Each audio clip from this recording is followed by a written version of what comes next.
ಮುಖ್ಯಮಂತ್ರಿ ಸಿದ್ದರಾಮಯ್ಯ ಅವರು ಚಾಮರಾಜನಗರ ಹೆಲಿಪ್ಯಾಡ್ನಲ್ಲಿ ಮಾಧ್ಯಮದ ಜೊತೆ ಮಾತನಾಡಿದ್ರು. Bureau report, SSV news, Bengaluru. ಅಂತ ಯಾರು ಹೇಳ್ತಾ ಇದ್ರು ಅವರಿಗೆ ಅರಿವಾಗಲಿ ಅಂತಕ್ಕಂಥದ್ದು ಎರಡನೇದು. ಮೂರನೇದು, ಚಾಮರಾಜನಗರಕ್ಕೆ ಬಂದರೆ ಅಧಿಕಾರ ಹೋಗ್ತದೆ ಅಂತ ಇತ್ತಲ್ಲ, ಅಧಿಕಾರ ಹೋಗಿಲ್ಲ, ಇನ್ನೂ ಗಟ್ಟಿಯಾಗಿದೆ ಅಂತ ಹೇಳೋದು. ಈಗ ಇನ್ನೂ ಗಟ್ಟಿ ಆಗುತ್ತೆ ಸರ್, ಈ ಅವಧಿಯಲ್ಲಿ ಇನ್ನೂ ಗಟ್ಟಿ ಆಗುತ್ತೆ ಸರ್. ಗಟ್ಟಿಯಾಗಿರ್ತದೆ, ಈಗಲೂ ಗಟ್ಟಿಯಾಗಿದೆ, ಮುಂದೆನೂ ಗಟ್ಟಿಯಾಗಿರ್ತದೆ ಸರ್. ಡಿ ಕೆ ಸಿದ್ದರಾಮಯ್ಯನವರು ನುಡಿದಂತೆ ನಡೀತಾರೆ ಅಂತ ಸಿಎಂ ಅಂದ್ರೆ ಅಂತ ಸಿಎಂ. ಆದ್ರೆ ನಮ್ಮ ಅಣ್ಣ ಸಿಎಂ ಆಗ್ತಾನೋ ಆಗಲು ಅವ್ರಿಗೆ ಅದೃಷ್ಟ ಇದ್ರೆ ನೋಡ್ಬೇಕು ಅನ್ನೋ ಥರದಲ್ಲಿ ಡಿ ಕೆ ಸುರೇಶ್ ಅವರು ಈ ಬೆಂಗಳೂರಿಗೆ ರಿಯಾಕ್ಟ್ ಮಾಡಿದ್ದಾರೆ. ಅದಕ್ಕೆಲ್ಲ ನಾನು ಕಾಮೆಂಟ್ ಮಾಡಕ್ ಹೋಗಲ್ಲ. ಜನ ನಮಗೆ 5 ವರ್ಷ ಕಾಂಗ್ರೆಸ್ ಪಕ್ಷಕ್ಕೆ 5 ವರ್ಷ ಅಧಿಕಾರ ಮಾಡಿ ಅಂತ ಇದ್ದಾರೆ.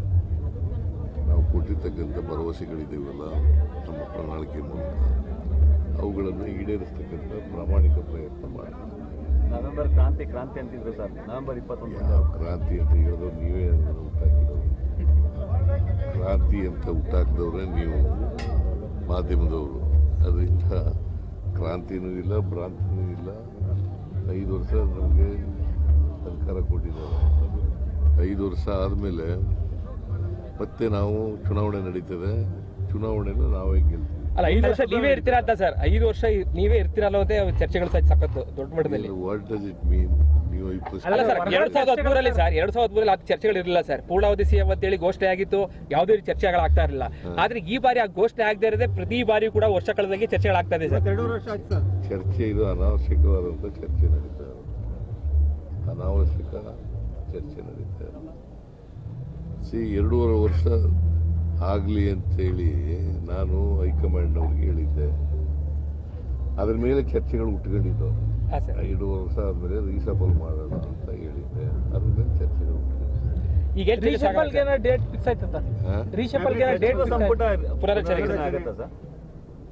ಇಲ್ಲ, ಅವರು ಅದ್ರ ಬಗ್ಗೆ